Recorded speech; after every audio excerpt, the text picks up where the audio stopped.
আলহামদুলিল্লাহ, যাবতীয় তারিফ মহান রব্বুল আলামিনের জন্য, যিনি আমাদেরকে সুস্থ রেখেছেন, সুস্থ অবস্থায় জুমআর সালাতে আসার তৌফিক দান করেছেন, খুতবা বলা এবং শোনার তৌফিক দান করেছেন। আবহাওয়াকে অতিকূল থেকে অনুকূলে রেখেছে। এই জন্য আমরা অন্তর থেকে মহান আল্লাহকে শুকরিয়া জানাই, সকলেই বলি আলহামদুলিল্লাহ। আমি সকলের কাছে আশা করব আপনারা তাকায়া মনোযোগ সহকারে কথা শুনবেন। আমি চেষ্টা করব উস্তাদের মতো বলতেছি, অপ্রয়োজনীয় কোনো কথা বলবো না ইনশাআল্লাহ আজিজ। এই জন্য সকলকে আমি খুতবার নিয়মগুলো ফলো করে শোনার অনুরোধ করব। আল্লাহ আমাদেরকে সকলকেই শোনার তৌফিক দান করেন। বিশ্বনবী আকাইনন্দর তাজিদারি মদিনা শাহী মদিনা আহমেদ মুস্তাফা মুহাম্মদুর রাসূলুল্লাহ সাল্লাল্লাহু আলাইহি ওয়াসাল্লাম। আল্লাহ রাব্বুল আলামিন তাকে উচ্চ মাকামে মাহমুদ দান করেছেন। আল্লাহ যেন আমাদেরকে তার সুপারিশ পাওয়ার যোগ্যতা হাসিল করার তৌফিক দান করে, বলেন আমিন। আমরা জুমার দিন জুমার খুতবার জন্য এসেছি, তাই একটা করে পয়েন্ট বলে যাব। জুমার দিনের অনেক ফজিলত রয়েছে, আমি একটা বলে সামনে আগাবো, কারণ আমি যে কোনো একটা কোরআনের আয়াত বা সুন্নাহ হাদিস পরিপূর্ণ ব্যাখ্যা না দিয়ে সামনে যেতে পারে না, আর একটার মধ্যেই কথা শেষ হয়ে যায়, সামনে আগাতে পারে না। তাই অল্প করে বলে যাবো ইনশাআল্লাহ। জুমার দিনের অনেক ফজিলতের মধ্যে একটা ফজিলত হলো, জুমার দিন যদি আপনার আমার মৃত্যু চলে আসে, মরে যায়, আল্লাহর আদেশ হয়ে যায়, তাহলে জুমার দিন যদি মৃত্যুটা আপনার আমার হয়, তাহলে আল্লাহ আপনার আমার কবরে আযাবকে মাফ করে দেবেন। সুবহানাল্লাহ। এটা অনেক বড় ফজিলত জুমার দিনের। এটা মুসনাদে আহমদ 147 নম্বর হাদিস, আপনারা দেখে নেবেন। এরপরে আমরা আল্লাহ রাব্বুল আলামিনের প্রশংসা করেছি। প্রিয় ভাইরা, প্রশংসা করতে হয়, করব অন্তরে মাথায় এই চিন্তা নিয়ে আমি আল্লাহ রাব্বুল আলামিনের কৃতজ্ঞ বান্দা হব। এক প্রশংসা হলো মুখে, আর আরেকটা অন্তর থেকে নিয়ত থাকবে আমি আল্লাহর কৃতজ্ঞ বান্দা হব। তো আলহামদুলিল্লাহ বলার সাথে সাথে আমার মাথায় মনে যদি এটা থাকে যে আমি আল্লাহর কৃতজ্ঞ বান্দা হব। কৃতজ্ঞ বান্দা মানে আমি পরিপূর্ণ ইসলামে প্রবেশ করব। আল্লাহ রাব্বুল আলামিনের আদেশ আমার উপরে কি কি কয়টা আমি সেগুলো জানবো, জেনে কোনখানেভাবে মেনে চলব। এটা হলো কৃতজ্ঞ হওয়া। আল্লাহ কি কি নিষেধ করেছেন সেগুলো আমি জানব, জেনে আল্লাহর নিষেধ কাজগুলো আমি ত্যাগ করব, ঘৃণা ভরে ত্যাগ করব, কারণ আমার রবের নিষেধ। এই জন্য এটাকে বলে কৃতজ্ঞতা। এই কৃতজ্ঞ মাথায় চিন্তা নিয়ে যদি আমরা বলি আলহামদুলিল্লাহ, আবার বলেন তো ভাইরা, তাহলে রাসূল সাল্লাল্লাহু আলাইহি ওয়াসাল্লাম বলেন আল্লাহ আপনার আমার নেকির পাল্লাকে, মিজানকে পূর্ণ করে দেবেন, ভারী করে দেবেন। সুবহানাল্লাহ। নেকির পাল্লা ভারী হওয়ার আরো অনেক আমল রয়েছে, আমরা শায়েখদের কাছে শুনেছি। আল্লাহর শুকরিয়া আদায় করলে যে নেকির পাল্লা ভারী হয়, এটা সহিহ মুসলিম 223 নম্বর হাদিস। এটা বাংলা হাদিসে নাও পাইতে পারেন, এই নাম্বারটা আমি নিয়েছি আবু বকর মুহাম্মদ জাকারিয়া স্যারের তাফসির থেকে, এটা মূল নাম্বারও হতে পারে। তো আলহামদুলিল্লাহ বললে মিজানের পাল্লা, নেকির পাল্লা কি হয় ভাইরা? ভারী হয়। আরও আছে বুখারীতে অনেক হাদিস। আবু হুরায়রা রাদিয়াল্লাহু তাআলা আনহু থেকে বর্ণিত, রাসূলুল্লাহ সাল্লাল্লাহু আলাইহি ওয়াসাল্লাম বলেন, কালিমাতান, দুইটি কালিমা আছে। কয়টি কালিমা আছে ভাইরা? রাসূল বলেন দুইটি কালিমা আছে এমন, খাফিফাতানি আলাল লিসান, যে কালিমা দুইটি মুখে বলতে, জিহ্বায় বলতে, লিসান জিহ্বায় বলতে অত্যন্ত সহজ। সাকিলাতানি ফিল মিজান, এবং মিজানের পাল্লাকে ভারী করে দেয়। সুবহানাল্লাহ। হাবিবাতানি ইলার রহমান, তিনি বলেন, রাসূল সাল্লাল্লাহু আলাইহি ওয়াসাল্লাম বলেন, আমার বন্ধু দয়াময় আল্লাহর কাছে এই তাসবিহ দুটো অনেক প্রিয়। সেই তাসবিহ দুটো কি ভাইরা, আপনারা কি খেয়াল করছেন? এক নাম্বার, জিহ্বায় বলতে খুবই সহজ। দুই নাম্বার, মিজানের নেকির পাল্লাকে ভারী করে দেয়। তিন নাম্বার, আল্লাহর কাছে তাসবিহটা খুবই প্রিয়। রাসূল সাল্লাল্লাহু আলাইহি ওয়াসাল্লাম বলতেছেন, তাসবিহটা কি ভাইরা? সুবহানাল্লাহি ওয়া বিহামদিহি সুবহানাল্লাহিল আযীম। আমরা কি একবার করে বলতে পারি? সুবহানাল্লাহি ওয়া বিহামদিহি সুবহানাল্লাহিল আযীম। এটা সহিহুল বুখারী 6406 নম্বর হাদিস। আপনি তাসবিহটা পাবেন এবং পড়বেন, মুখস্থ করবেন, সকাল বিকাল বলবেন। আল্লাহ যেন আমাদের নেকির পাল্লাকে ভারী করে দেন। বলেন সুবহানাল্লাহ। আমরা হয়তো সবাই উপলব্ধি কম করেছি, কম বুঝেছি। নেকির পাল্লা ভারী হলে কি হয়, কি হবে? আল্লাহ রাব্বুল আলামিন কুরআনুল কারীমে বলেন, ফাআম্মা মান সাকুলাত মাওয়াজিনু ফাহুয়া ফি ঈশাতির রাদিয়া। কুরআনুল কারীমের 30 পারায় 101 নম্বর সূরা কারিয়া আছে না ভাইয়া? আল্লাহ বলেন, যার নেকির পাল্লা ভারী হবে সে পাবে, তাকে দেয়া হবে, সে লাভ করবে সন্তুষ্টজনক আনন্দময় সুখের জীবন। বলেন সুবহানাল্লাহ। আমরা কি বলতে পারি ভাইরা এই আনন্দময় সুখের জীবন কোনটা? জান্নাত, জান্নাত, জান্নাত। সুবহানাল্লাহ। অর্থাৎ নেকির পাল্লা যার ভারী হবে, আল্লাহ রাব্বুল আলামিন তাকে মাফ করে জান্নাতে প্রবেশ করাবেন। সুবহানাল্লাহ। সে সন্তোষময় জীবন পেয়ে যাবে, সে খুব আনন্দ পেয়ে যাবে, নিজেও নিজের মধ্য থেকে আনন্দ লাভ করবে। তো এখানে আমি আরেকটা জিনিস বলতে চাই, তারপরে সামনে আগাবো। সেটা হলো, আমরা যত ইবাদত করছি, সব ইবাদতের উদ্দেশ্য হলো আমাদের তিনটা। কয়টা উদ্দেশ্য ভাইরা? তিনটা। খেয়াল রাখবেন, দরকার হলে লিখে রাখবেন।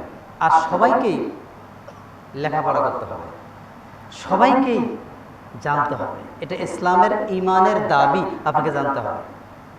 না জানলে যে কোনো সময় শয়তান আপনাকে গ্রাস করবে।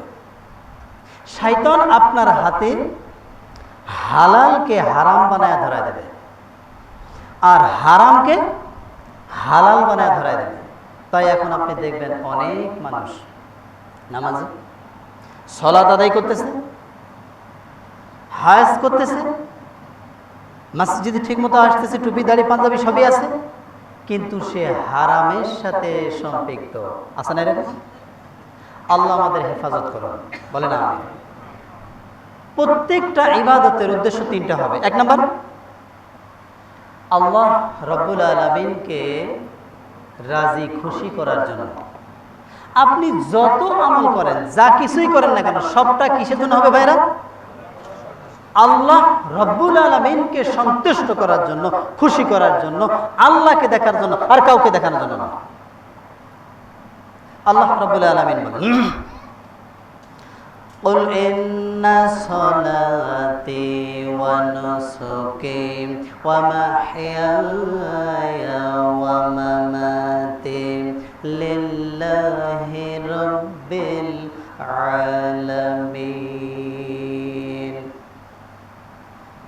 6 নম্বর সূরা আনআমের 162 নম্বর আয়াত। আল্লাহ রাব্বুল আলামিন বলেন, কুল, হে রাসূল আপনি বলে দেন, ইন্না সলাতি, নিশ্চয়ই সালাত কার জন্য আদায় করতে হবে ভাইরা? আল্লাহ রাব্বুল আলামিনের জন্য। আমি এই যে বললাম প্রথমে আপনাদেরকে, কোনো জায়গায় পরিপূর্ণ ব্যাখ্যা না দিয়ে আমি সামনে যেতে পারি না। এই যে আল্লাহর জন্য আপনি আমি সালাত আদায় করব, এই সালাতটা কেমন হওয়া লাগবে এটা বলা দরকার না? সালাতের অস্ত আমরা সকলেই করি, প্রত্যেক শায়েখই করে। আজকে একটু শোনো, কারণ প্রথম কি? ইন্না সলাতি, প্রথম সালাত, এরপরে ওয়ানুসুকি, কুরবানি, ওমাহিয়া ওমামাতি, আমার জীবন আমার মরণ লিল্লাহি রাব্বিল আলামিন, সবটা শাহজাহানের প্রতিপালক আল্লাহ রাব্বুল আলামিনের জন্য। তাহলে সালাত এটা আল্লাহর জন্য আদায় করতে হবে, আল্লাহর সামনে দাঁড়াইতে হয়। আপনি আল্লাহর সামনে দাঁড়ায়া ভুল ভাল বললেন, হবে ভাইরা? আপনাকে সালাতকে শুদ্ধ করতে হবে। আমি দার্সে অন্য মসজিদে খুতবায় সালাতের একটা আয়াত ব্যাখ্যা করেছিলাম। 23 নম্বর সূরা মুমিনুনের প্রথম এবং দ্বিতীয় আয়াত। আল্লাহ রাব্বুল আলামিন বলেন, قد أفلح المؤمنون الذين هم في صلاتهم خاشعون।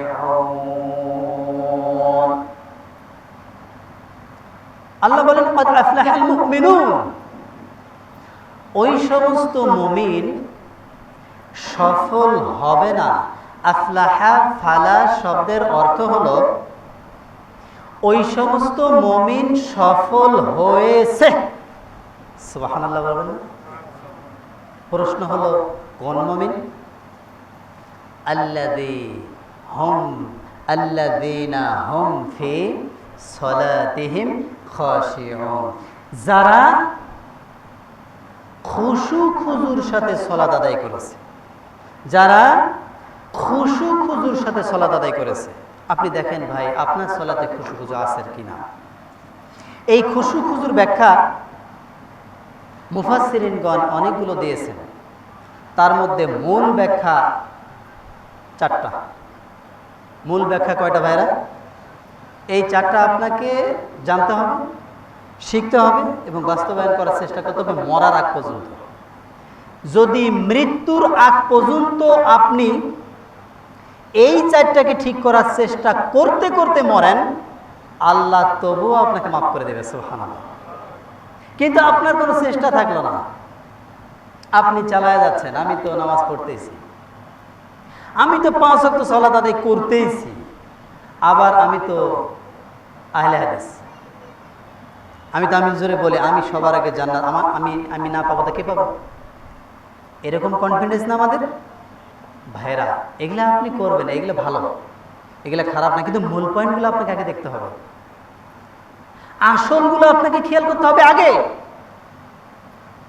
আপনি জিহাদের মাঠে গেছেন, আপনার চামড়া ছিলে গেছে এক জায়গায়, আর নিচে কাফেরেরা তরোয়াল দিয়ে, কোপ দিয়ে আপনার পায়ের রক কেটে ফেলেছে। আপনি কোনটা ঠিক করবেন আগে? এই চামড়া যেখানে ছিলে গেছে এটা ঠিক করবেন আগে, তাই না? আমাদের অবস্থা তো তাই। আমরা ঈমানকে ঠিক করার চিন্তায় নাই, যে আমলগুলো করলে জান্নাত পাওয়া যাবে, যে আমলগুলো না করলে জাহান্নামে যাওয়া লাগবে, এই আমলগুলোর কোনো খবর নাই। আমরা তো ওই যে ছিলে গেছে ঠিক করতেছি আগে, ওইটা নিয়ে মারামারি। আপনার পায়ের রক কেটে গেছে, ওইটাকে ঠিক করতে হবে আগে। কেন? যদি ওইটা আগে ঠিক না করেন, রক্ত না বন্ধ করেন, রক্ত বের হয়ে মারা যাবে। আর আপনার চামড়া যেখানে ছিলে গেছে ওটা যদি ওষুধ নাও লাগান এমনি ভালো হয়ে যাবে, হবে না? এই জন্য ভাইয়েরা মূল পয়েন্টগুলো আমরা আগে বলবো। তো সলাতে খুশু খুজুর মূল ব্যাখ্যা যে চারটা। 1 নাম্বার, আপনি সলাত শুরু করবেন তাকবীরে তাহরিমা থেকে, তাই না? তাকবীর আল্লাহু আকবার। ভাই অনেক ওয়াজ শুনেছেন, আজীবন শুনবেন, 10, 12, 20 বছর ধরে কেউ কেউ শুনতেছেন। একটু আমল শিখি। শুধু বড় বড় ওয়াজ শুনলাম, বড় শায়েখ আসছে হাদিস নাম্বার বলে ওয়াজ করছে, কিন্তু আপনার চরিত্র 3 বছর আগে যায় এখনো তা, 5 বছর আগে যায় এখনো তা, 10 বছর আগে যায় এখনো তা, কোনো পরিবর্তন চেঞ্জ নাই। তাহলে আপনি আসলে কি করলেন? রাসূল সাল্লাল্লাহু আলাইহি ওয়াসাল্লাম খুতবা দিতেন, সাহাবী রাদিয়াল্লাহু তাআলা আনহুম আজমাইন তারা খুতবা শুনে সাথে সাথে সিদ্ধান্ত নিতেন, সাথে সাথে চেঞ্জ হয়ে যেতেন, সাথে সাথে নিজের জীবনকে পরিবর্তন করতেন। সুবহানাল্লাহ। তিনি খুতবা দিচ্ছেন আর সাহাবীরা শুনতেছেন, যে আমলটা তার মধ্যে আছে সে বলতো সুবহানাল্লাহ, সুবহানাল্লাহ, এই আমলটা আমার কাছে আছে, এই আমলটা আমি করি, যে আমলটা আজকে রাসূল বলতেছে। হ্যাঁ, আর যে আমলটা নাই আজকে নতুন বলছে, তারা শোনার সাথে সাথে বলতেন আলহামদুলিল্লাহ, আমি আজকে থেকে এটা করব, এই আমল আমি আজকে থেকে করব। কিন্তু এই কনফিডেন্স আমাদের নাই। আমরা শুধু কান সুখ শুনতে পাগল, নিজের জীবনে বাস্তবায়ন করতে অভ্যস্ত নয়। আল্লাহ আমাদেরকে নিজের জীবনে, প্র্যাকটিক্যাল জীবনে বাস্তবায়ন করার তৌফিক দান করেন, বলেন আমিন। 1 নাম্বার, তাকবীরে তাহরিমা থেকে আপনি সালাত শুরু করবেন। এখান থেকে সালাত শুরু, একেবারে সালাম ফিরা পর্যন্ত আপনি যা বলবেন সালাতের ভিতরে, এটাকে বাংলা বলবেন, ইংলিশ অনেক লেখাপড়া করছেন, গ্রাজুয়েট, আপনি মাস্টার্স পাস শেষ করছেন, ইংলিশ বললে হবে? কি বলতে হবে? আরবি বলতে হবে। আপনাকে আরবিটা শুদ্ধ জানতে হবে কিনা বলেন। যদি আমাদের মধ্যে একটু বলা হয়, একটু আজকে হাত দেখি তো, সহি শুদ্ধ কোরআন শিখেছেন কারা? দেখা যাবে যে বেশিরভাগ ভাইয়েরা জানে না। আবার যে কয়জন বলবো জানি, ধরতে গেলে দেখি যে অর্ধেকের বেশি বলব। তাহলে এই যে আপনি তাকবীর থেকে নিয়ে সালাম ফিরা পর্যন্ত সালাত আদায় করতেছেন, সালাতের মধ্যে আরবি বলতেছেন, এগুলো কি শুদ্ধ হইতে হবে না ভাই? খুশু খুজুর 1 নাম্বার ব্যাখ্যা, এগুলো সহি হইতে হবে। আল্লাহু আকবার আপনি শুরু করেন, আল্লাহ সবচেয়ে বড়, আল্লাহু আকবার বলেন, নাউজুবিল্লাহ। আপনি আল্লাহু আকবার টান দিছেন, অর্থ চেঞ্জ হয়ে যাবে। আপনি নামাজ শুরু করেছেন, শুরুতে আপনার নামাজ শেষ, শুরু করেছেন আপনার নামাজ নষ্ট হয়ে গেল, বলেন কি অবস্থা? কেন আপনি আল্লাহু আকবার টানছেন কেন? ওখানে অর্থ চেঞ্জ হয়ে গেছে। তাকবীরে তাহরিমা সালাত প্রথমে বলা কি? ফরজ। সালাতের প্রথমে শুরু কি? এটা ফরজ। এর যদি সমস্যা হয়, নামাজ হলো? এভাবে করে প্রত্যেকটা ভাইয়ের আমি 2টা এক্সাম্পল দেব। আর সূরা ফাতিহা শুরু করলেন, সূরা ফাতিহার ব্যাপারে আমরা সবাই শক্তিশালী হাদিস জানি, লা সালাতা ইল্লা বি ফাতিহাতুল কিতাব, বুখারীর হাদিস না? সূরা ফাতিহা ছাড়া কোনো সালাত হবে না। সালাত নাই, লা নাই, হবে না। এখন আমার প্রশ্ন হলো, দলিল আপনি পেয়েছেন সালাত হবে না, পাক্কা শক্তিশালী দলিল, কথা রাইট, আলহামদুলিল্লাহ। আমার প্রশ্ন হলো, সেই সূরা ফাতিহাটা কি শুদ্ধ হওয়া লাগবে না? শুদ্ধ করতে হবে না? আপনি দলিল পাইলেন সূরা ফাতিহা লাগবে, আলহামদুলিল্লাহ, অবশ্যই ঠিক আছে, কিন্তু শুদ্ধ করতে হবে কিনা বলেন? যদি শুদ্ধ না হয় সূরা ফাতিহা আপনার নামাজ হবে? আপনি বলেন আলহামদুলিল্লাহি রাব্বিল আলামিন, আলহামদু, আল মানে সব, আল মানে ওয়াল, সব, হামদু মানে প্রশংসা। 2টা হা আছে না ভাইরা? একটা জিমের পরের হা আর একটা হামজার পরের হা।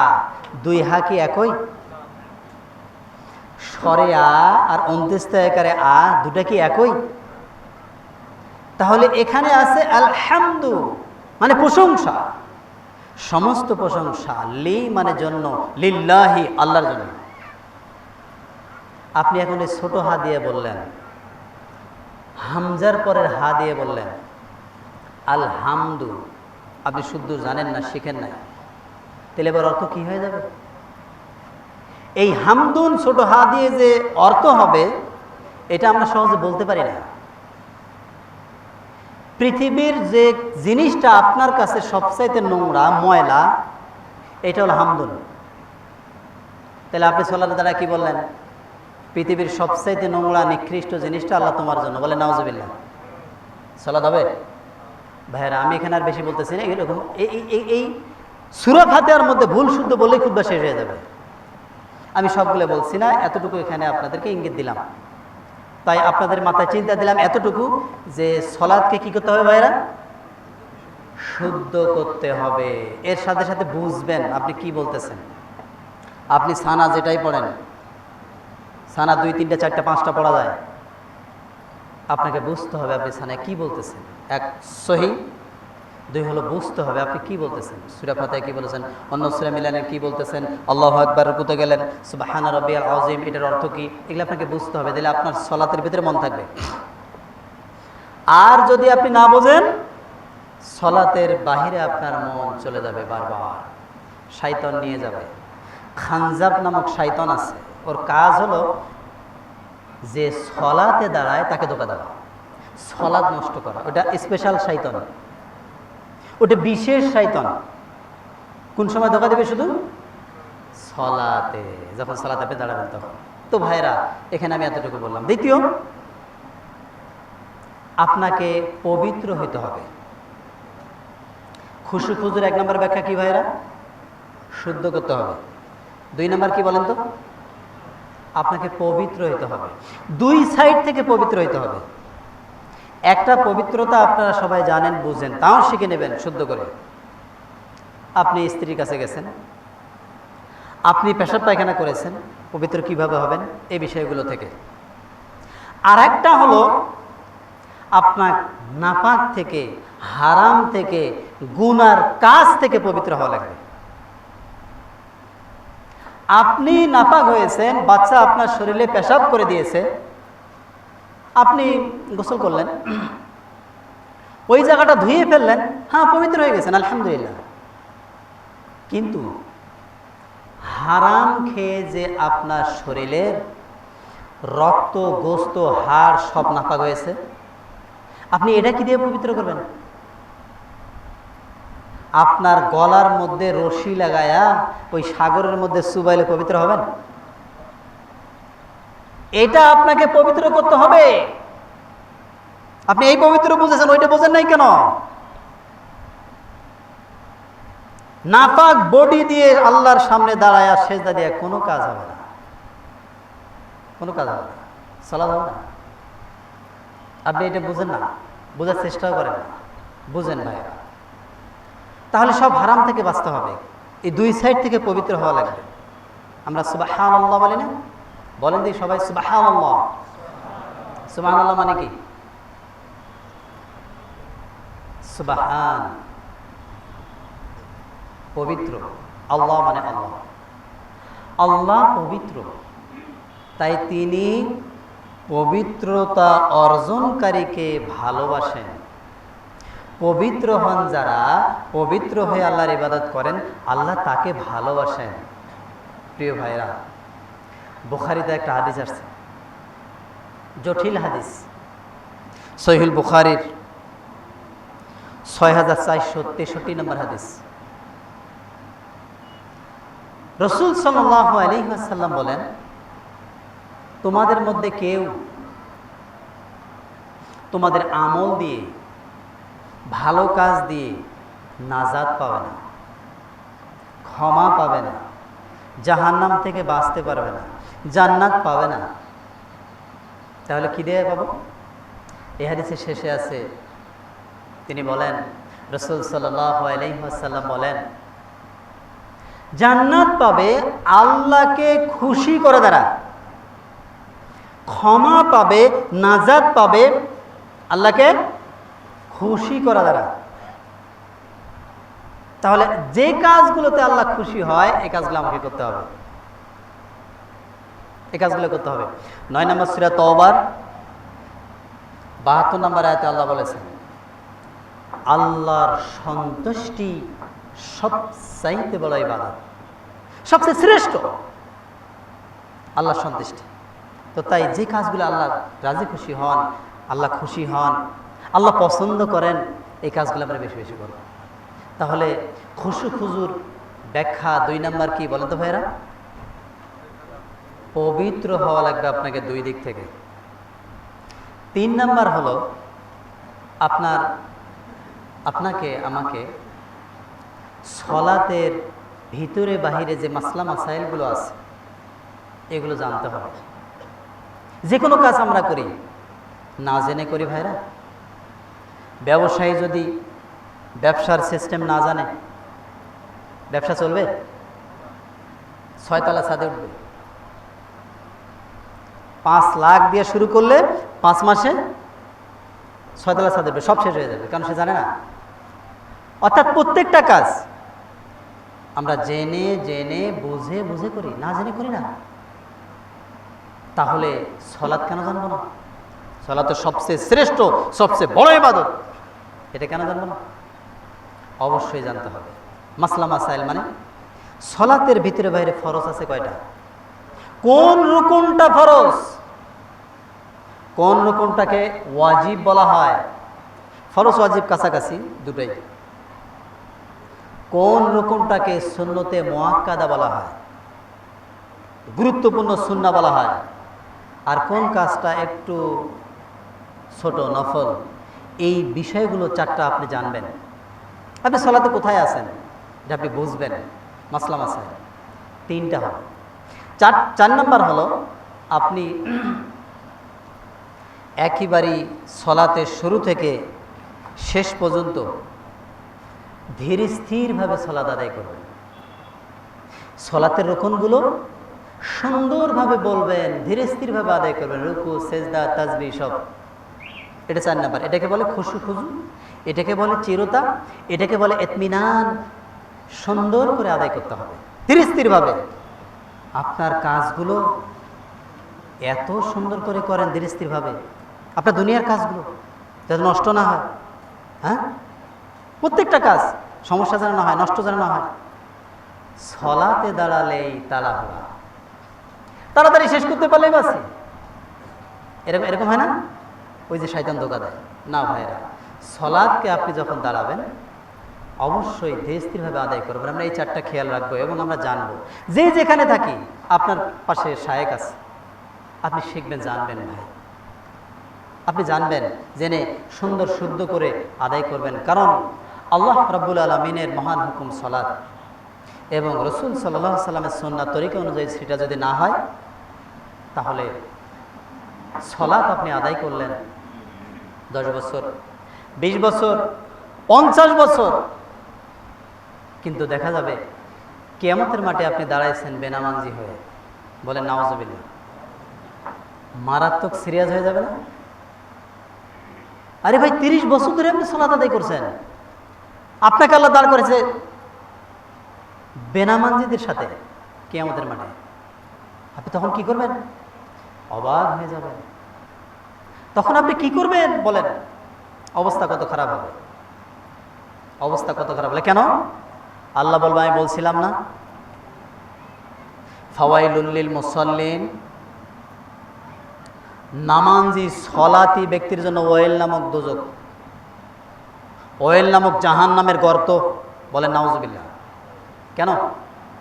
এটার উত্তর আল্লাহ বন্ধ রাখেন নাই, আল্লাহ দিয়েছেন, আল্লাযীনা হুম আন সলাতিহিম সাহুন। সাহুন, সাহুন মানে ভুল। সাহুন মানে কি বলেন? সে সলাত আদায় করেছে কিন্তু তার সলাত ভুল, তার সলাত হয় নাই, সে সলাত বুঝে না, সে সলাত শিখে নাই, নিজের ইচ্ছা মতো আদায় করেছে। যেমন সব কাজ নিজের ইচ্ছা মতো করেছে, নিজেকে সে অনেক জ্ঞানী মনে করেছে, আমার চাইতে বোঝে কে, এটা আমি যেমনি খুব এমনি হবে। এটাকে মুফাসসিরিনগণ বলেছেন তাগুত। যে প্রবৃত্তির অনুসরণ করে নিজের জ্ঞানকে বেশি বড় মনে করে, তাকে কি বলা হয়েছে? তাগুত বলা হয়েছে। তাগুতের ইবাদত কবুল হয়? কবুল হয়। তো এই জন্য আমার অনুরোধ ভাইরা, সালাত আমরা ঠিক করব। এরপরে বল ইন্না সলাতি ওয়া নুসুকি, নুসুকি এই অন্নাহার মানে কোরবানি। এটা কোরবানি দুইটা ব্যাখ্যা হতে পারে। এক, আপনি ইসলামের জন্য যে কোরবানি করেন, ইসলামের জন্য আমরা কোরবানি করি না? এই যে আপনি দূর থেকে আমাদের মসজিদে সালাত আদায় করতে আসছেন, জুমআর সালাত, এটা একটা কোরবানি। এক ভাই বিপদে পড়ে গেছে, আপনার কাছে বলছে আপনার আছে, আপনি তাকে হেল্প করেছেন, এটা কোরবানি। এইভাবে ইসলামের যত ভালো কাজ আছে আপনি কষ্ট মুজাহেদা দিয়ে করবেন, এগুলো সব কোরবানি। এরপরে জুলহাজ মাসের কয় তারিখে কোরবানি দেই আমরা? 10 তারিখে। ওইটাও কোরবানি, ওইটাও কোরবানি। ভাইয়েরা, বিষয়গুলোকে খুব খেয়াল করতে হবে, খুব খেয়াল করতে হবে। আপনি সলাত আদায় করতেছেন, সলাত আদায় করতে টাকা লাগে না, কিন্তু সলাতের পরে যে বিধান দিয়েছে আল্লাহ, যাকাত, আপনার উপরে যাকাত ফরজ, আপনি আর যাকাত দেন না। আপনি এখানে সুবিধাবাদ হয়ে গেলেন। আপনি বলেন আমার টাকা নাই, টাকা সব জমে গেছে, কিন্তু আপনি আবার কোরবানির সময় 1.5 লাখ 1,80,000 টাকা দিয়ে গরু কিনে কোরবানি দিচ্ছেন। মানে কি? মানুষ দেখবে আমি এত বড় গরু কিনছি, কোরবানি দিয়েছি, আমি এলাকার মাতবর, আমি তো কোরবানি না দেই, কেমন দেখে না? তাই দিল সে, কিন্তু যাকাত নাই, টাকা নাই। কান খাড়া করে শুনে রাখেন ভাইয়েরা, 41 নম্বর সূরা হামিমা সিজদা, আমি প্রথমে বলেছি, আমি একটা কথাও আপনাদের সামনে অপ্রয়োজনীয় বলবো না। আমি আল্লাহর কাছে দোয়া করি, আল্লাহ যেন আমাকে সব সহি কথা বলার তৌফিক দান করে, বলেন আমিন। 41 নম্বর সূরা হামিমা সিজদার 7 নম্বর আয়াত, আল্লাহ বলেন আল্লাযীনা, যারা ইউতুনাজ যাকাত লা ইউতুনাজ যাকাত, যাকাত দেয় না, ওয়াহুম বিল আখিরাতি হুম কাফিরুন। আল্লাহ কি বলে দেখেন, যাদের উপরে যাকাত ফরজ কিন্তু তারা যাকাত দিচ্ছে না, মানুষের কাছে পাশ কাটাচ্ছে, মানুষকে বোঝাচ্ছে আমার নাই, সে পরকালে কিয়ামতের মাঠে, বিচারের মাঠে কাফের হয়ে দাঁড়াবে, বলে নাউজুবিল্লাহ। আপনার কালিমা, আপনার সলাত কোথায় গেল ভাইরা? আকরামুজ্জামান বিন আব্দুস সালাম সাহেব বারবার বলেন, ইসলামের একটা রকম 5টার মধ্যে একটা রকম কেউ যদি ইচ্ছাকৃত না মানে, ও কাফের হয়ে যাবে। আর প্রথম যে কয়টা মানে নেই, অর্থাৎ ধরেন কালিমা, ইমান, এরপরে হলো সলাত, আপনি এই দুটা আদায় করতেছেন আলহামদুলিল্লাহ, যাকাত আপনি দিলেন না, এই প্রথম 2টা বাতিল হয়ে যাবে। আমি এটা নকল করলাম শুধু, তিনি বলেছেন আপনার প্রথম 2টা বাতিল হয়ে যাবে। এরপরে আপনি যাকাত দিচ্ছেন আলহামদুলিল্লাহ, আপনার পর্যাপ্ত পরিমাণ টাকা আছে মক্কায় যাওয়া এবং আসা, কিন্তু আপনি যাচ্ছেন, আপনার উপরে হজ ফরজ কিন্তু আপনি যাচ্ছেন না ইচ্ছাকৃতভাবে, তাহলে এইগুলো বাতিল হয়ে যাবে। এরপর আপনি হজ করেছেন, রমজানের সিয়াম আসছে, আপনি সিয়াম রাখেন না, সিয়াম আসলে আপনি বলেন গ্যাস্ট্রিক, কি বলেন? আপনি ইচ্ছাকৃতভাবে সুস্থ মানুষ সিয়াম রাখছেন না, ফরজ, ইসলামের রুকুন, বাস এই আগেরগুলো বাতিল হয়ে যাবে। তো অবশ্যই আপনাকে যাকাতও দিতে হবে ভাইয়েরা, বাধ্যতামূলক, আপনি দিতে বাধ্য। আমি কথা বলছিলাম, কথা আসছিলাম যে সমস্ত কি হলো, সুবহানাল্লাহি ওয়া বিহামদিহি সুবহানাল্লাহিল আযীম। ওইখানে ভিতরে মানে বাচ্চারা সুইচ বন্ধ করছে, একজন জানতো। আলহামদুলিল্লাহ। আমি বলেছিলাম যে আপনার সমস্ত ইবাদতের উদ্দেশ্য তিনটা। একটা বলছিলাম, বলেন তো ভাইরা, একটা কি? সব কিছু আল্লাহ সন্তুষ্টির জন্য করতে হবে। 2, জাহান্নাম থেকে বাঁচার জন্য করতে হবে। কিসের জন্য ভাইরা? জাহান্নাম থেকে বাঁচার জন্য আপনাকে করতে হবে। আর 3 নাম্বার, আল্লাহর জান্নাত পাওয়ার জন্য করতে হবে। এখানে অনেক পীর সাহেবরা বলে যে জান্নাত পাওয়ার জন্য ইবাদত করো, তোমার ইবাদত হবে না। জান্নাত আল্লাহ এমনি দেবে, পাওয়ার জন্য করা লাগবে না। আল্লাহ যদি আমার প্রতি খুশি হয়, আল্লাহ যদি আমাকে জাহান্নামেও ফেলে দেয়, কোনো সমস্যা নাই, বলে নাউজুবিল্লাহ। তাই তারা গান বানাইছে, গান বলে দুনিয়াতে কান্দায়ও আল্লাহ, পরকালে কান্দায়ও না। শুনছেন এর গান? শুনছেন? আচ্ছা, আল্লাহ যদি আপনাকে দুনিয়ায় কাঁদায়, কাঁদতে পারবেন? পারবেন? কাঁদতে পারবেন? অসম্ভব। আল্লাহ শিখাইলেন, রব্বানা আতিনা ফিদ দুনিয়া হাসানাহ। আল্লাহ আমাকে দুনিয়ার জীবনে শান্তি দান করো, ওয়াফিল আখিরাতি হাসানাহ, আল্লাহ আখিরাতেও আমাকে শান্তি দিও। 2 জায়গায় কি? শান্তি দিও। আরো কি বলছে? দুনিয়াতে কান্দায়ও আল্লাহ, পরকালে কান্দায়ও না। এই কথা ঠিক আছে? ঠিক আছে।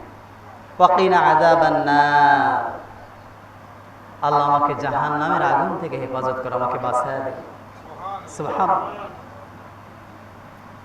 দোয়া করতে পারি আমরা, আল্লাহুম্মা আজরিনি মিনান নার, আল্লাহুম্মা আজরিনি মিনান নার, আল্লাহুম্মা আজরিনি মিনান নার।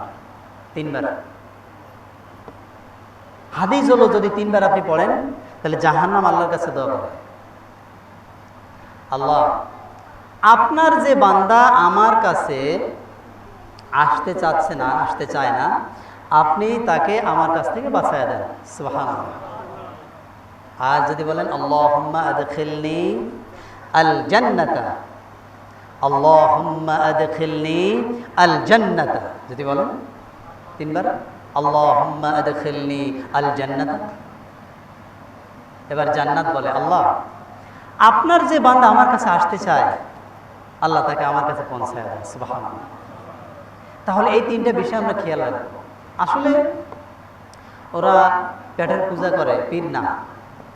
যদি কেউ সহি পীর হয়, আপনাকে দিন শেখায়, ইমান শেখায়, সমস্যা নাই, কিন্তু তারা পেটের পূজা করতেছে। একজন শায়েখ বলছিল, এ হাল তেরা চাল হ্যায়, এ মকসদ তেরা মাল হ্যায়, এ कैसा আজব চাল হ্যায়, লাখো কা আন্ধা কর দিয়া। বুঝতে পারছেন? অনেকে বুঝছেন। ও যে হাল ধরছে, এটা তার চাই, তার মাকসাদ হলো, তার উদ্দেশ্য হলো টাকা। মুরিদরা আমার কাছে গরু নিয়ে আসবে, টাকা দেবে, আর এইভাবে করে সে এই চাল দিয়ে সে হাজার হাজার লাখো মানুষকে সে অন্ধ বানায় দিয়েছে। আর এমন কথা বলে ইমান শেষ হয়ে যায়। আপনারা যেখানে থাকবেন সেখানে কথা বলবেন, দাওয়াত দেবেন, এমন কথা বলে ইমান আপনার বাতিল হয়ে যায়। পানির ভিতর বাতি জ্বলে, ঝড় বাতাসে নিবে না। আমার কাছে মুরিদ হলে নামাজ রোজা লাগে না, বলে নাউজুবিল্লাহ। কেন ভাবো জুদা জুদা, যেথায় মুর্শিদ সেথায় খোদা। নাউজুবিল্লাহ জোরে বলেন। কত মারাত্মক কথা, কত মারাত্মক কথা। আবার কি বলে জানেন? যে ইমাম সাহেব ওনাদের নামাজ পড়ায়, কিন্তু নিজে তো নামাজ পড়ে না। যুক্তি দেখছেন? উনি তো পড়াইলো, উনি তো নামাজ পড়ে নাই। তো এইভাবে অনেক কথা বলে, এগুলো সব শিরকি বেদাতি কথা। আল্লাহ ওদের কাছ থেকে আমাদেরকে হেফাজত করো। তো প্রিয় ভাইরা, আমরা ছিলাম মিজানের পাল্লা ভারী হয়ে যায় আল্লাহর প্রশংসা করলে এবং তাসবিহ বলেছিলাম। এরপরে বললাম আপনার সমস্ত ইবাদতের উদ্দেশ্য তিনটা। তার একটা আল্লাহকে খুশি করা, আর দুই হলো জাহান্নাম থেকে বাঁচা, আর তিন হলো জান্নাত পাওয়া। এটা আল্লাহ বলেছেন না? এটা আল্লাহ বলেছেন, ফামান যুহজিহা আনিন নার ওয়া উদখিলাল জান্নাতা ফাকাদ ফাজ। 3 নম্বর সূরা আল ইমরানের 185 নম্বর আয়াত। আল্লাহ বলেন, যে ব্যক্তিকে জাহান্নাম থেকে বাঁচানো হলো বা বেঁচে গেল আর চির শান্তিময় চিরদিনের জন্য জান্নাতে প্রবেশ করানো হলো, এই ব্যক্তি কেবল সফল হয়ে গেল। সুবহানাল্লাহ, এই ব্যক্তি সফল। আমরা কি মনে করি? যার যত ধন সম্পদ হবে, প্রাচুর্য হবে, বড় ডিগ্রি হাসিল করবে, 1 কোটি টাকার চাকরি করবে, গাড়ি বাড়ি সম্পদ দুনিয়ার, এগুলোকে আমরা সফল মনে করি? এগুলোকে আমরা সফল মনে করি? আপনি সারা পৃথিবীর মালিক হলেন, সফল হয়েছেন? কি সফল হয়েছে? রাসূল সাল্লাল্লাহু আলাইহি ওয়াসাল্লাম বলেন, চাবুক দিয়ে ঘোড়া পিটায় না, এই চাবুকটা জমিনে রাখলে কতটুকু জায়গা নেয়? এতটুকু জায়গা জান্নাতের সারা পৃথিবী বিক্রি করলে আপনি কিনতে পারবেন না, এতটুকু জায়গা। আপনি কি সফল হলেন? আর কি সফলতা দিয়ে আপনি লাফাচ্ছেন? নিজেকে ধ্বংস করতেছেন, নিজেকে পরিপূর্ণ ধ্বংস করতেছেন। এটা নিয়ে লাফায় না, আপনি সামনে আগান। কিভাবে আল্লাহ খুশি হন, কিভাবে জাহান্নাম থেকে আমি বাঁচতে পারি, কিভাবে চির শান্তিময় জান্নাত যেতে পারি, এজন্য লাফান। কারণ আল্লাহ রাব্বুল আলামিন বলেছেন, আ'দাদতু লিইবাদিয়াস সালিহিন মা লা আইনুন রাআত ওয়া লা উযুনুন সামিআত ওয়া লা খাতারা আলা কলবি বাশার। আল্লাহ বলেছেন, মানে এটা হাদিসে কুদসি, এটা কোরআন নয়, কিন্তু হাদিসে কুদসি আল্লাহ বলতেছেন। সহিহুল বুখারীতে এসেছে হাদিসটা, সহিহুল বুখারীতে এসেছে 3244 নম্বর হাদিস। আপনারা দেখবেন, আল্লাহ বলেন, আমার ইবাদত করেনেওয়ালা বান্দাদের জন্য, নেক আমল করেনেওয়ালা বান্দাদের জন্য জান্নাত বানাইছি, এমন জান্নাত যেটা কোনো চোখ দেখে নাই, কোনো চোখ সেটা দেখে নাই, কোনো কান শোনে নাই, ওয়ালা খাতারা আলা কলবি বাশার, কোনো মানুষের অন্তর এটা কল্পনা করতে পারবে না আমি তার জন্য কি বানাইছি। এটা যদি একটু বলি ভাইরা, তাহলে আপনারা বুঝবেন। একটু বলি, এটা সহিহুল বুখারীর 2790 নম্বর হাদিস। রাসূল সাল্লাল্লাহু আলাইহি ওয়াসাল্লাম বলেন, ইন্না ফিল জান্নাতি মিয়াতা দারাজা, নিশ্চয়ই আল্লাহ জান্নাত তৈরি করেছেন 100 তলা বিশিষ্ট বিল্ডিং তৈরি করেছেন। সুবহানাল্লাহ, আপনি খেয়াল করেন, আপনি পড়বেন হাদিসটা। আল্লাহ জান্নাত তৈরি করেছেন, জান্নাতে আপনার আমার জন্য, মুমিন বান্দার জন্য বিল্ডিং তৈরি করেছেন। কত তলা? মিয়াতা দারাজাত, 100 তলা। মিয়াতা মানে 100, দারাজাত মানে তালা, 100 তলা। আপনি বলবেন, শেখ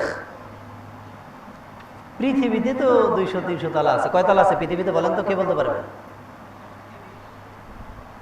130 তলা, 165। তাহলে জান্নাত মাত্র 100 তলা, দুনিয়ার তলা তো বড় হয়ে গেল। দ্বিতীয় শব্দ কি বলে রাসূল বলেন, মা বাইনা দারাজাতাইন জান্নাতের এক তলা থেকে আরেক তলার দূরত্ব কামা বাইনাস সামাওয়াতি ওয়াল আরদ,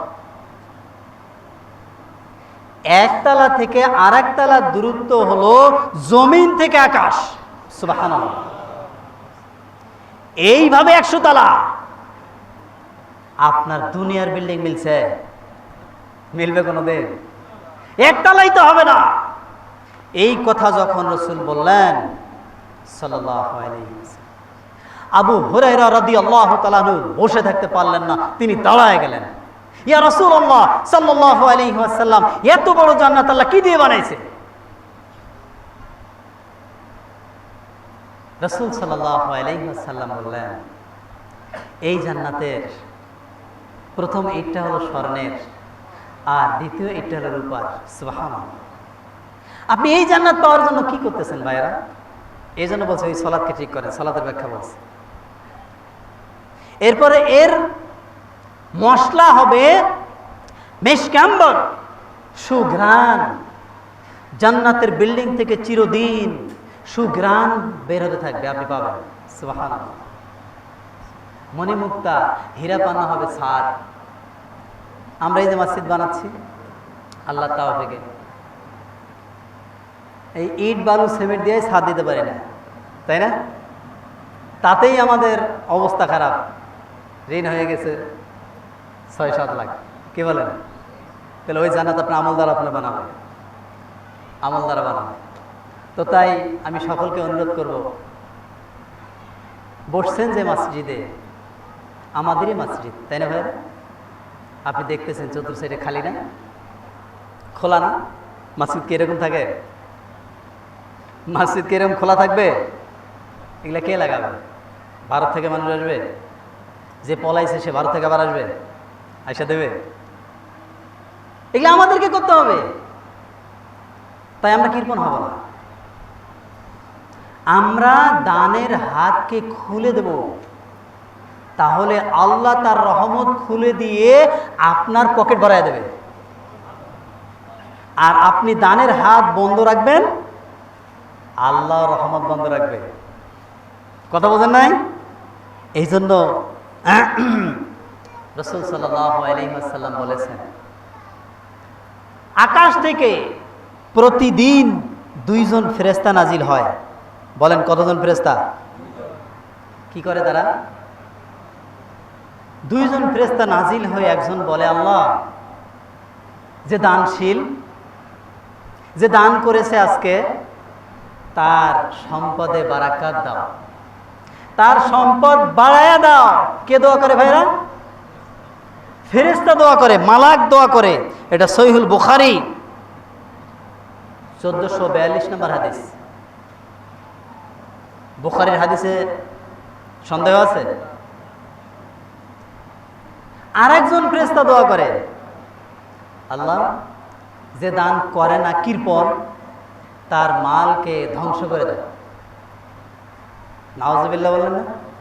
নাকি আপনার চাচ্ছে ধ্বংস? ফেরেশতা এই দোয়া প্রতিদিন করে। তাই আপনার আমার উচিত প্রতিদিন কিছু দান করা। 10 টাকা হলো, প্রতিদিনই দোয়া করা। বুখারীর হাদিস। তাই ভাইরা, আমরা দানের হাত খুলে দেব। আমরা যেন চতুর সাইডে বেড়া লাগাইতে পারি।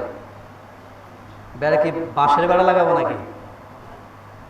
ইট দিয়ে যেন লাগাইতে পারি। আল্লাহ সকলকে বেশি বেশি দান করার তৌফিক দান করেন। আমি পিছনের ভাইদেরকে বলবো একটু আগায় আসেন। আর কিছু ভাইরা আসতে জায়গা পাচ্ছেন, সবাই আগে আসেন, জিকির করেন সুবহানাল্লাহ আলহামদুলিল্লাহ বলে আগায় আসেন। সমস্ত প্রশংসা মহান রব্বুল আলামিনের, যে আল্লাহ আমাদেরকে কথা বলা এবং শোনার, জুমায় আসার তৌফিক দিয়েছেন। আবার বলেন আলহামদুলিল্লাহ। আমরা বলছিলাম অবশ্যই আপনি দান করবেন। কেন? দান আপনাকে জাহান্নাম থেকে বাঁচাবে। দান করলে আল্লাহ খুশি হন। দান করলে আপনি গুনাহ করেছিলেন, আল্লাহ আপনার উপরে রাগ আছে, আল্লাহ আপনার উপরে রাগ করেছেন, কিন্তু আপনি দান করবেন, আল্লাহর রাগ কেটে যাবে। সুবহানাল্লাহ। তাই এটা করবেন। জান্নাত একটু বললাম, একটু জাহান্নাম শুনেন, কারণ এটা সুন্নাহ। কোরআনুল কারিমে যত জায়গায় আল্লাহ জান্নাতের আলোচনা করেছেন তত জায়গায় জাহান্নামের আলোচনা করেছেন। আমি যে পয়েন্টটা থেকে এর আগে বলছিলাম সেখান থেকে একটু বলি। 30 পারান সূরা নাবা আল্লাহ 21 নম্বর আয়াত থেকে আলোচনা করেছেন 30 নম্বর আয়াত পর্যন্ত জাহান্নাম। আপনাকে 2-3টা পয়েন্ট আমি বলে এখানে শেষ করে দেব। আল্লাহ বলেন ইন্না জাহান্নামা কানাত মিরসাদা। জাহান্নাম একটা ঘাঁটি, জাহান্নাম থাকার জায়গা কিছু মানুষের জন্য। বড় ভয়ঙ্কর কথা। জাহান্নাম ওট পেতে আছে, এগুলো সব অর্থ কার জন্য? লিত্তাগিনা মাআবা, সীমা লঙ্ঘনকারীদের জন্য। কাদের জন্য ভাইরা? জাহান্নামে থাকার জায়গা। জাহান্নাম কাদের জন্য? সীমা লঙ্ঘনকারীদের জন্য। এই সীমা লঙ্ঘনকারী আপনাকে বুঝতে হবে আধা ঘন্টা আর একটা খুতবা লাগবে। সীমা লঙ্ঘনকারী কাকে বলে? সংক্ষিপ্ত এক শব্দ দিয়ে বুঝে নেন, আল্লাহ আদেশ করেছে আপনি মানেন না, আপনি সীমা লঙ্ঘনকারী। আল্লাহ নিষেধ করেছে ওই নিষেধ কাজটা আপনি করেন, আপনি সীমা লঙ্ঘনকারী। বুঝে আসছে কিনা ভাইরা? সংক্ষিপ্ত, যদি আপনি সীমা লঙ্ঘনকারী হন আপনার থাকার জায়গা হবে জাহান্নাম। যদি আমি সীমা লঙ্ঘনকারী হই আমার থাকা জায়গা হবে জাহান্নাম। তাহলে কি হবে সেখানে? বড় ভয়ঙ্কর। লিত্তাগিনা মাআবা লাবিসিনা ফিহা আহকাবা লা ইয়াযুকুনা ফিহা বারদান ওয়ালা শারাবা। দেখেন আল্লাহ কি বলেন।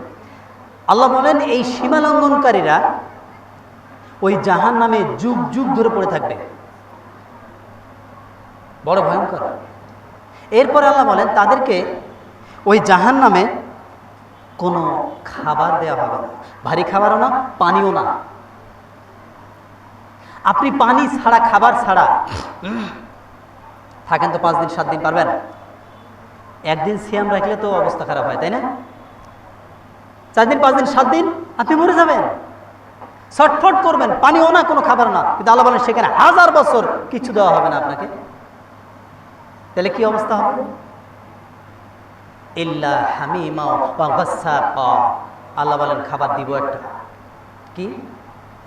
হামিম, জাহান্নামের আগুনের ফুটন্ত পানি। প্রিয় ভাইয়েরা, এটা বলে খুদ্া শেষ, খেয়াল করেন। এই পৃথিবীর 1 ভাগ আগুনের ফুটন্ত পানি কি আপনি গলা ঢালতে পারবেন? ঢালে দেখেন, পরীক্ষা করেন। আপনি ছটফট করতে করতে পুঁটি মাছের মতো লাফায় মরে যাবেন। এই পৃথিবীর 1 ভাগ আগুন। রাসূল বলেছেন সাল্লাল্লাহু আলাইহি ওয়াসাল্লাম, জাহান্নামের আগুন আল্লাহ বানাইছে 70 ভাগ। কত ভাগ বানাইছে বলেন? 70 ভাগ। সহিহুল বুখারী 3265 নম্বর হাদিস। 1 ভাগ এই পৃথিবীতে দেওয়া হয়েছে, 69 ভাগ ওই জাহান্নামের ভিতরে আছে। তাহলে আপনি সেটা কিভাবে সহ্য করবেন?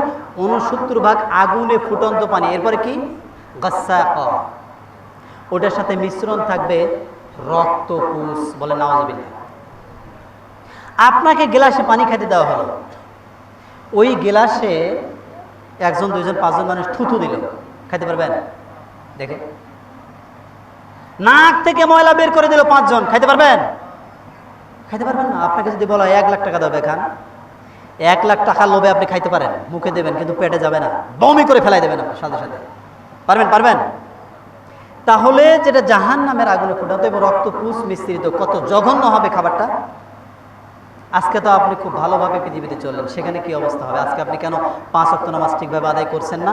নামাজ শিখছেন না কেন? আপনি মসজিদে আসছেন না? আপনি আসছেন না, আপনার সন্তান আসছে না কেন?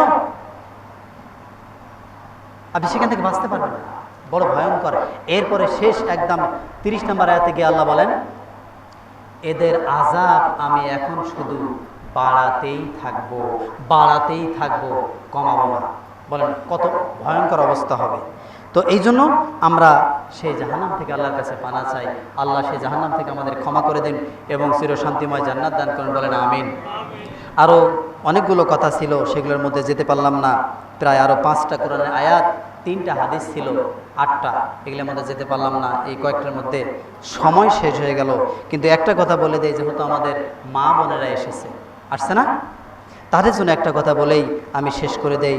এটা হলো মুসনাদে আহমদ 1661 নম্বর হাদিস।